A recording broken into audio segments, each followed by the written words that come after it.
Hi, hello, and a very warm welcome to my channel. In this video, I'm going to reveal 13 strategies for finding the ideal price for your products.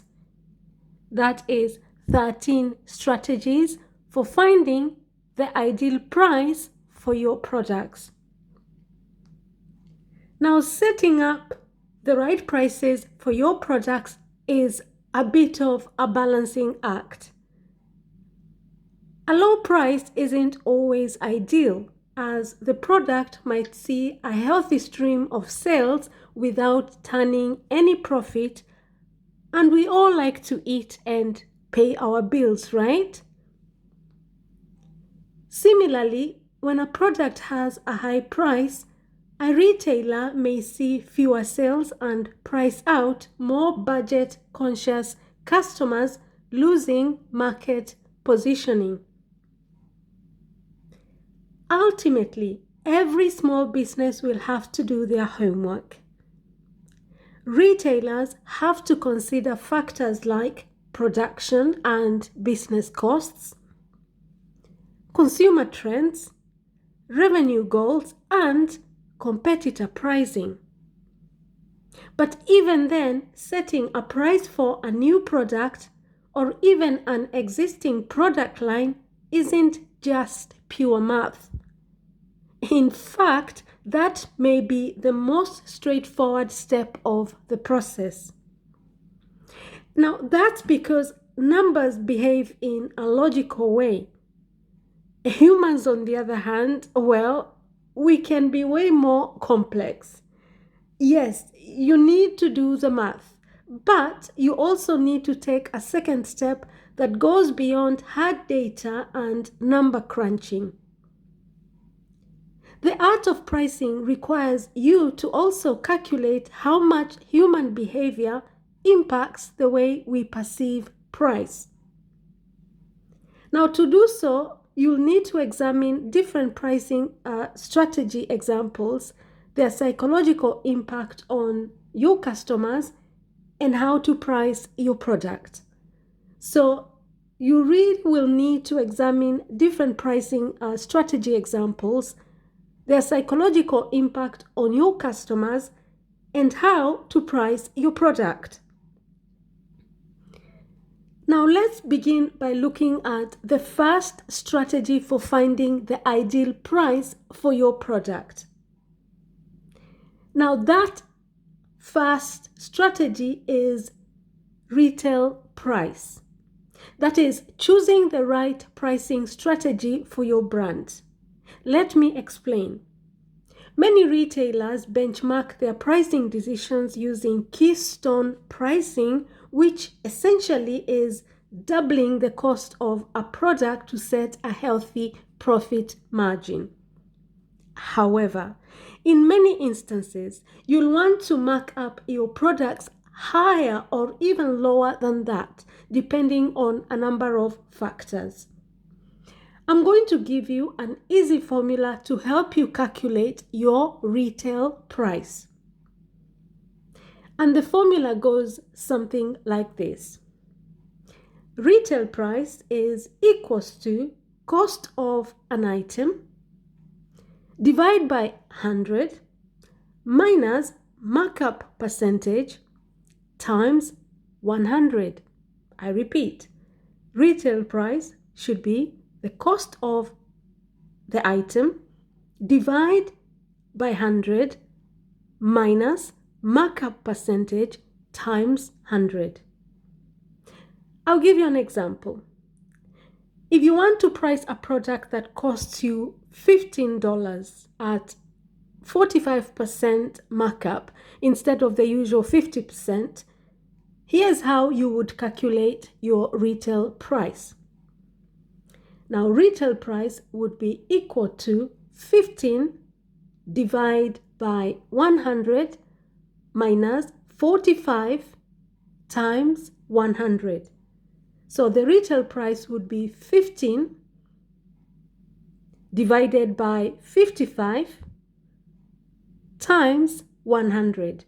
And you would end up with a retail price of $27. Now, while this is a relatively simple markup formula that you could use, this pricing strategy doesn't work for every product in every retail business because every retailer is unique. Now, the second strategy that you could use to find the ideal price for your product is Keystone pricing. Keystone pricing. Now, this is really a simple markup formula. Keystone pricing is a pricing strategy retailers use as an easy rule of thumb. Essentially, it's when a retailer determines a retail price by simply doubling the wholesale cost they paid for a product. It is essentially when a retailer determines a retail price by simply doubling the wholesale cost they paid for a product. There are a number of scenarios in which using Keystone pricing can result in a product being priced either too low, too high, or just right for your business. Now, if you have products that have a slow turnover or have substantial shipping and handling costs or are unique or scarce in some sense, then you might be selling yourself short with Keystone pricing. In any of these cases, a seller could likely use a higher markup formula to increase the retail price for these in-demand products. On the other hand, if your products are highly commoditized and easily found elsewhere, using Keystone pricing can be harder to pull off. Here are some pros and cons on Keystone pricing. The first pro is that Keystone pricing strategy works as a quick and easy rule of thumb that ensures an ample profit margin. However, there is a con to that. Depending on the availability and the demand for a particular product, it might be unreasonable for a retailer to mark up a product that high. The third strategy that you could use to find the ideal price for your product is manufacturer suggested retail price. That is, manufacturer suggested retail price. As its name suggests, no pun intended, the manufacturer suggested retail price, or what we call the MSRP, is the price a manufacturer recommends retailers use when selling a product. Now, manufacturers first started using MSRPs to help standardize different prices of products across multiple locations and retailers. Retailers often use the MSRP, or what we call the manufacturer suggested retail price, with highly standardized products, that is, consumer electronics and appliances. There are some pros and cons that you should consider if this is the strategy that you want to use. The advantage is, as a retailer, you can save yourself some time simply by using the MSRP when pricing your products. However, there is a con. Retailers that use the MSRP aren't able to compete on price. With MSRPs, most retailers in a given industry will sell that product for the same price. Now, you need to take into consideration your profit margins and cost. For example, your business may have additional costs that the manufacturer doesn't account for, like international shipping, for example. So keep in mind that MSRP is very niche. Consider that although you can set whatever price you want, a large deviation from an MSRP could result in manufacturers discontinuing their relationship with you depending on your supply agreement and the goal manufacturers have with their MSRP. The fourth strategy that you could use to find the ideal price for your product is multiple pricing. Multiple pricing. Now, we've all seen this pricing strategy in grocery stores, but it's common for apparel as well, especially for socks, underwear, and t-shirts. With a multiple pricing strategy, retailers sell more than one product for a single price, a tactic alternatively known as product bundle pricing. Now, for example, a study looking at the effect of bundling products in the early days of Nintendo's Game Boy handheld console found more units were sold when the devices were bundled with a game rather than sold on their own. So what are the pros and the cons of multiple pricing? Let's look at the pros first.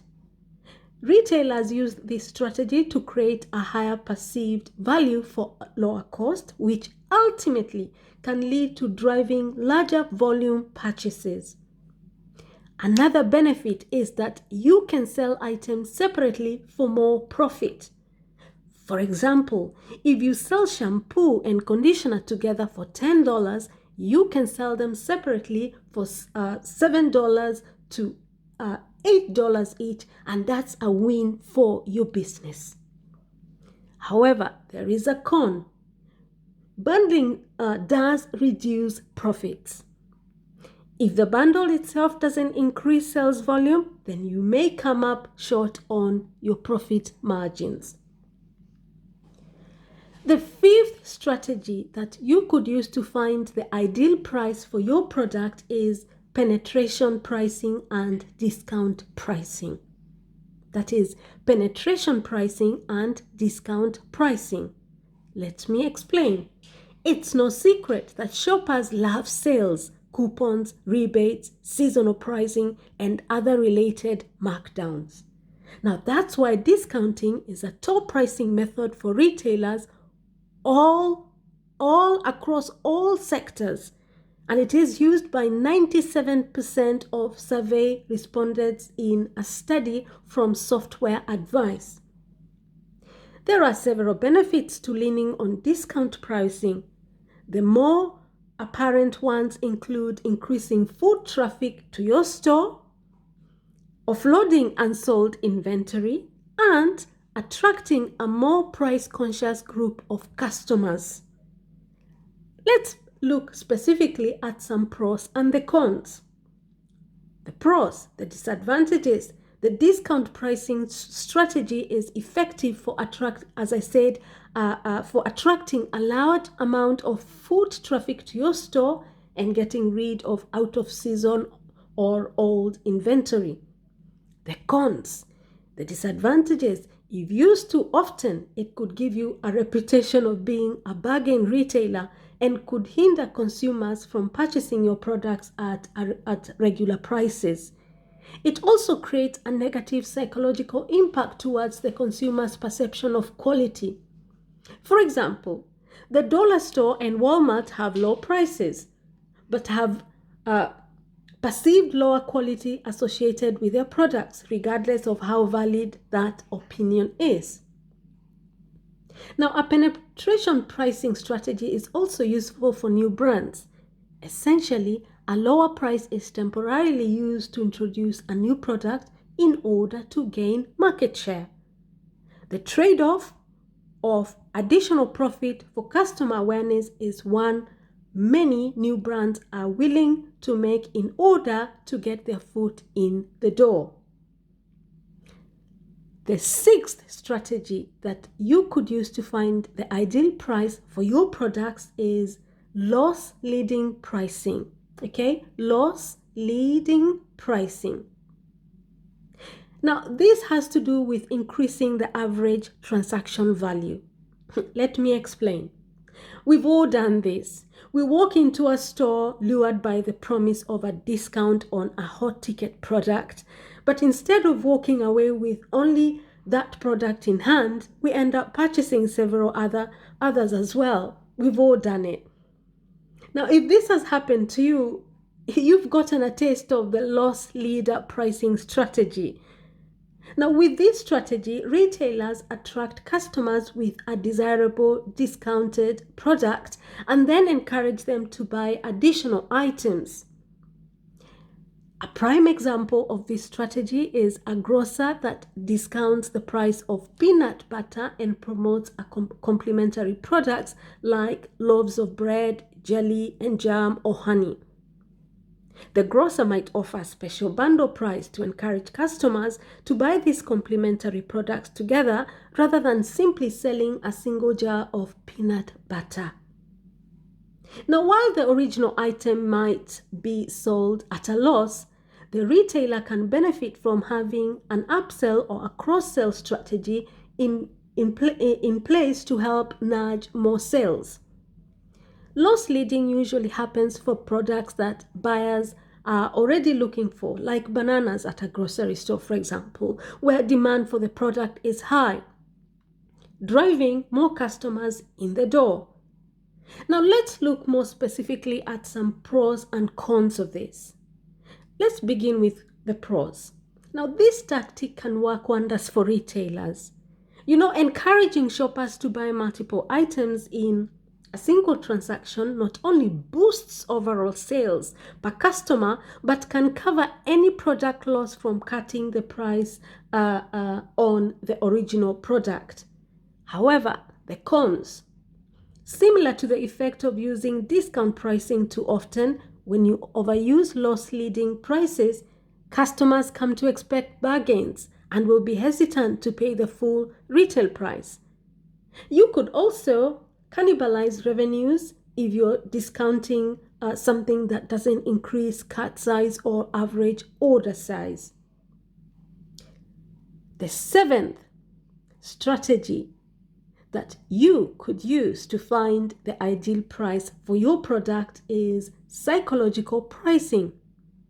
That is, using charm pricing to sell more with odd numbers. Now, studies have shown that when merchants spend money, they are experiencing pain or loss. So it's up to retailers to help minimize this pain, which can increase the likelihood that customers will make a purchase. Now, traditionally, merchants have accomplished this with prices ending in an odd number, like 5, 7, or 9. For example, a retailer would price a product at $8.99 instead of $9. From a customer's perspective, it looks like the retailer has slashed every cent possible off the price. The brain reads $8.99 and sees 8 instead of 9 and makes the item seem like a better price. Now, in William Poundstone's book Priceless, he picks apart 8 studies on the use of charm prices, that is, those ending with an odd number, and he found that they increased sales by 24% on average when compared to their nearby rounded off price points. But how do you choose which odd number to use in your pricing strategy? Now, the number 9 reigns supreme when it comes to many retail pricing strategies. And researchers at MIT and the University of Chicago ran an experiment on a standard women's clothing item with the following prices: $34, $39, and $44. Now, guess which one sold the most? That's right, items priced at $39 even outsold their cheaper counterparts priced at $34. What are the pros and the cons of this strategy? Let's begin with the pro. Charm pricing allows retailers to trigger impulse purchasing. Ending prices with odd numbers gives shoppers the perception that they're getting a deal, and that can be tough to resist. And then wait for the con. The disadvantage is that at times, charm pricing can seem gimmicky to merchants, decreasing trust, while a simple wholesale dollar price is clean and perceived as transparent. And now we move on to the eighth strategy that you could use to find the ideal price for your product. And that is competitive pricing. That is beating out the competition.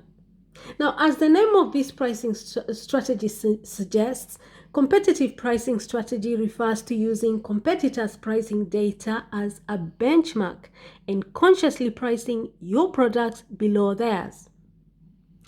Now, this tactic is usually driven by the product value. For example, in industries with highly similar products where price is the only differentiator and you rely on price to win customers.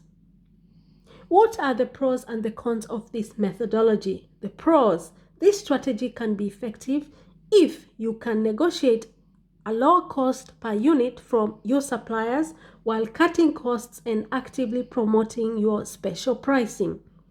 There are some cons, there are some disadvantages to bear in mind though. This strategy can be difficult to sustain when you are a smaller retailer.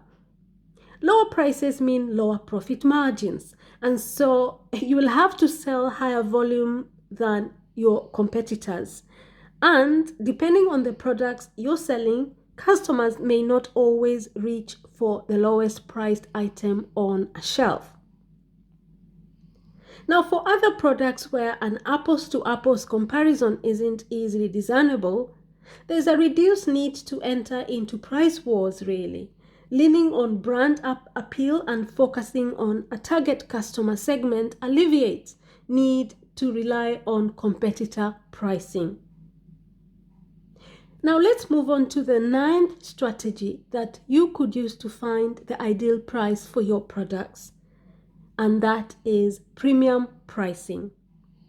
Now, with premium pricing, you take the pricing strategy from above and then go to the other end of the spectrum. Brands benchmark their competition but consciously price products above their own to make themselves seem more luxurious, prestigious, or exclusive. Now, for example, a premium price works in Starbucks' favor when people pick it over a lower priced competitor like Dunkin'. Now, a study by economist Richard Taylor looked at people hanging out on a beach wishing for a cold beer to drink. They were offered two options in this scenario: purchasing a beer at either a rundown grocery store or at a nearby resort hotel. Now, the results found that people were far more willing to pay higher prices at the hotel for the same beer. Now, sounds crazy, right? Well, that's the power of context and marketing your brand as high end. Be confident and focus on the differentiated value you provide to customers and ensure you're still providing value. For example, high customer service, appeasing branding, etc. will provide the necessary value to customers to demand higher prices. Now let's look at the pros and the cons of this strategy. Let's begin with the pros. This pricing strategy can work its halo effect on your business and products. Consumers perceive that your products are better quality and more premium compared to your competitors due to the higher price. There are some cons to think about though. This pricing strategy can be difficult to implement depending on your store's physical locations and your target customers. If customers are price sensitive and have several other options to purchase similar products, the strategy won't be effective. If they have several other options to purchase similar products, this is why it's crucial to understand your target customers and do market research. Let's move on to the 10th strategy that you can use to find the ideal price for your products. And that is anchor pricing. Anchor pricing. Now, anchor pricing is another product pricing strategy retailers have used to create a favorable comparison. Essentially, a retailer lists both a discounted price and the original price to establish the savings a consumer could gain from making the purchase. Now, creating this kind of reference pricing, that is placing the discounted and the original prices side by side, triggers what's known as the anchoring cognitive bias. Now, in a study from economics professor Dan Ariely, students were asked to write down the last 2 digits of their social security number and then consider whether they would pay that amount for items they didn't know the value of, such as wine, chocolate, and computer equipment. Next, they were asked to bid for those items.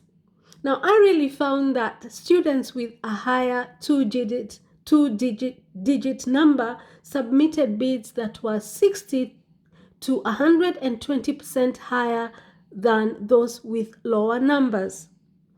And that's due to the high price anchor, that is their social security number. Now, consumers establish the original price as a reference point in their minds. Then they anchor to it and form their opinion of the listed marked down price. The other way you can take advantage of this principle is to intentionally place a higher priced item next to a cheaper one to draw a customer's attention to it. Now, many brands across industries use anchor pricing to influence customers to purchase a mid-tier product. So what are the pros and cons of this strategy? I hear you asking. Let's begin with the pro. If you list your original price as being much higher than the sale price, it can influence a customer to make a purchase based on the perceived deal. There are some disadvantages though. If your anchor price is unrealistic, it can lead to a breakdown of trust in your brand. Customers can easily price check products online against your competitors with a price comparison engine, so ensure your listed prices are reasonable. Let's move on to the 11th strategy that you can use to find the ideal price for your products. And that is price skimming. Price skimming. Now, a price skimming strategy refers to when an e-commerce business charges the highest initial price that customers will pay and then lowers it over time. As demand from the first customers are satisfied and more competitors enter the market, the business lowers the price to attract a new, more price-conscious customer base. The goal is to drive more revenue while demand is high and competition is low. Now, Apple uses this pricing model to cover the cost of developing a new product like the iPhone. Now, skimming is useful under the following context. Firstly, there are enough prospective buyers that will buy the new product at a price. Secondly, the high price doesn't attract competitors. Thirdly, lowering the price only has a small impact on profitability and reducing unit costs. And fourth scenario, the high price is seen as exclusive and high quality. So what are the pros and the cons of this strategy? Let's begin with the pros. Now, price skimming can lead to high short-term profits when launching a new innovative product, for instance. If you have a prestigious brand image, skimming also helps maintain it and attract loyal customers that want to be the first to get access or have an exclusive experience. It also works when there is product scarcity. For example, high in-demand, low supply prices can be priced higher, and as supply catches up, prices drop. There are some cons to bear in mind though. Price skimming isn't the best strategy in crowded markets unless you have some truly incredible features no other brand can mimic. It also attracts competition and can bother early adopters if you slash the price too soon or too much after a launch. So now let's move on to the 12th strategy that you could use to find the ideal price for your product, and that is cost plus pricing. Cost plus pricing. Let me explain. Cost plus pricing, also known as markup pricing strategy, is the easiest way to price a product or service. You make the product, add a fixed percentage on top of the costs, and sell it for the final price. Now, let's say you just started an online t-shirt business and you want to calculate the selling price for a t-shirt. Let's say the cost of making the t-shirt is material cost $5, labor costs $25, shipping costs $5, marketing and overhead costs $10. You could add a 35% markup on top of the $45 it costs to make your product as the plus of cost plus pricing. Now, here is what the formula looks like.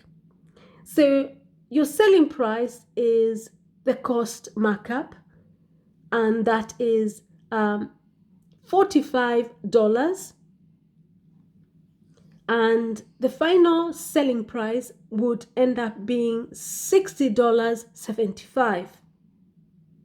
So the selling price would be the cost plus the markup, okay? And you would end up with $60.75. So what are the pros and the cons of this strategy? Let's begin with the pros. The upside of cost plus pricing is that it doesn't take much to figure out. You're already tracking production costs and labor costs. All you have to do is add a percentage on top of it to set the selling price. And it can provide consistent returns should all your costs remain the same. There are some cons though. Cost plus pricing doesn't take into account market conditions such as competitor pricing or perceived customer value. And this brings us to the last strategy that you can use to find the ideal price for your product, and that is economy pricing. Now, an economy pricing strategy is where you price products low and gain revenue based on the sales volume. It's typically used for commodity goods such as groceries or drugs, where the company doesn't have a big brand to support its marketing. The business model relies on selling a lot of products to new customers on a consistent basis. Now, setting up economy pricing is similar to setting up cost plus pricing. It is production cost times profit margin to get the price. That is production cost times profit margin. What are the pros and the cons of this strategy? The pros are that economy pricing is easy to implement, can keep customer acquisition costs low, and is good for customers with price sensitivity. There are some cons though. The margins are typically lower, so you need, the margins are typically lower. You need a steady flow of new customers all the time, and consumers may not perceive the products to be high quality. Now, once you have your suggested retail price, you can move forward with creating a wholesale pricing strategy for your products.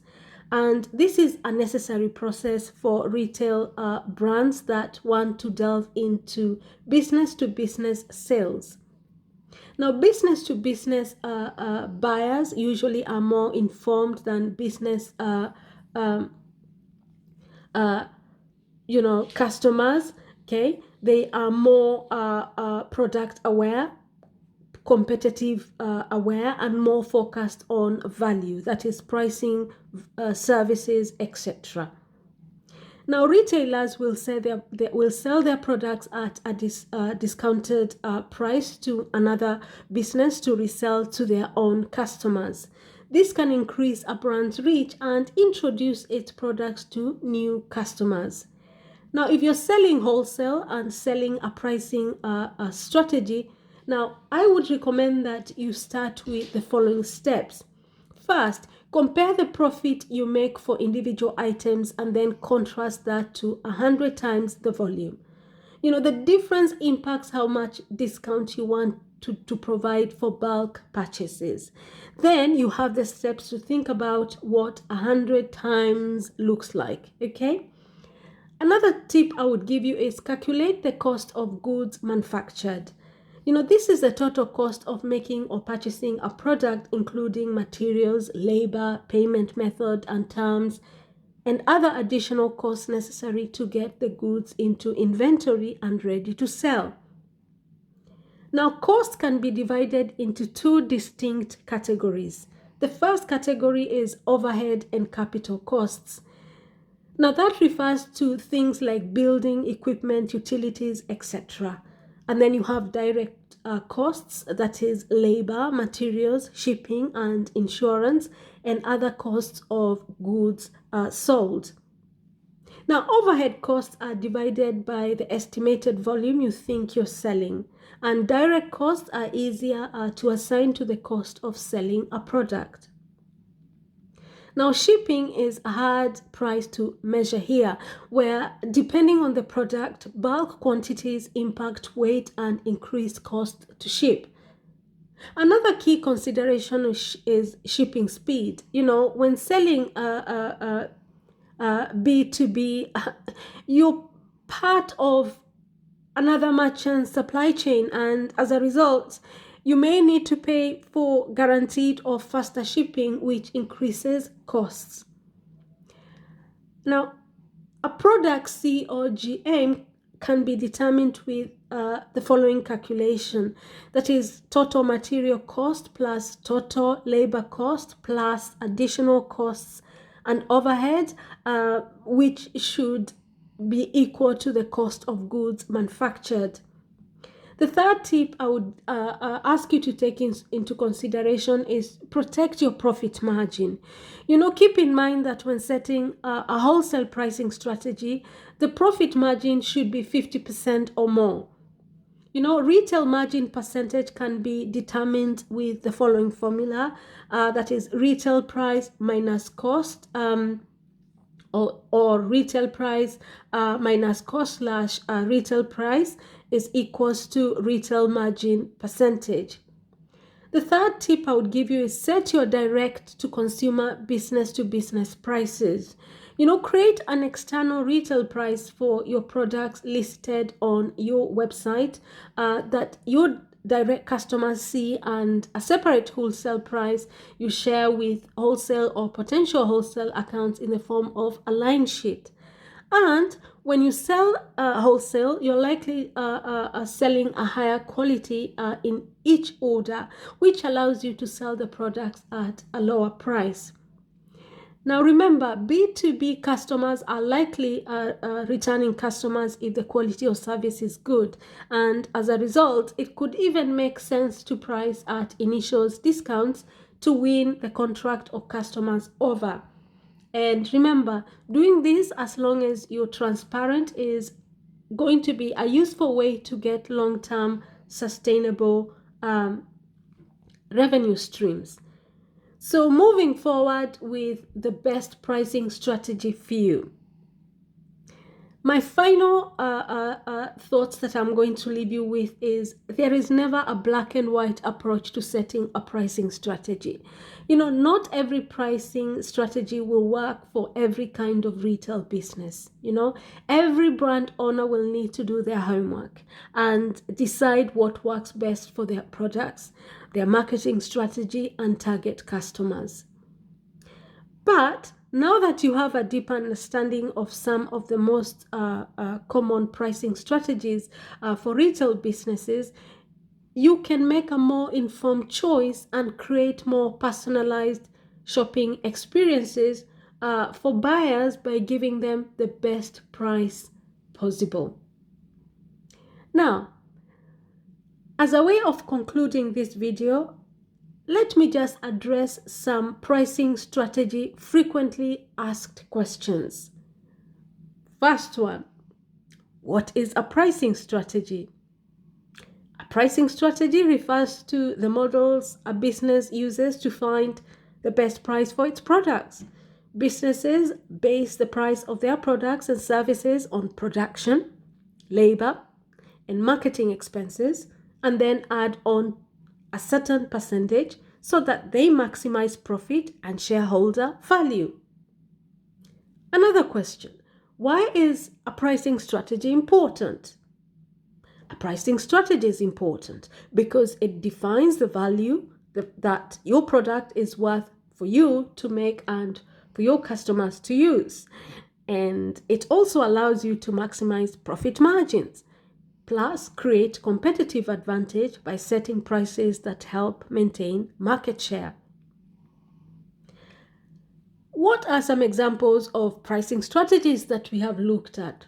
We have addressed Keystone pricing, multiple pricing, penetration pricing, loss leading pricing, psychological pricing, bundle pricing, economy pricing, cost plus pricing, and premium pricing. And finally, I'm going to address this question, and that is, what does MSRP stand for? Now, the manufacturer suggested retail price is the price a manufacturer recommends you to sell its product for. So next time you hear this term MSRP, it really simply refers to the list price. So there you go, folks. If you found the content of this video helpful at all, kindly give this video a thumbs up, share the video with anybody else who may benefit from it, and of course, don't forget to subscribe to this channel and turn your notification bell on so that you know when I upload a new video. Because remember, this channel is all about money. If it has anything to do with money, I upload it because my goal is to help you thrive financially in all aspects of your life.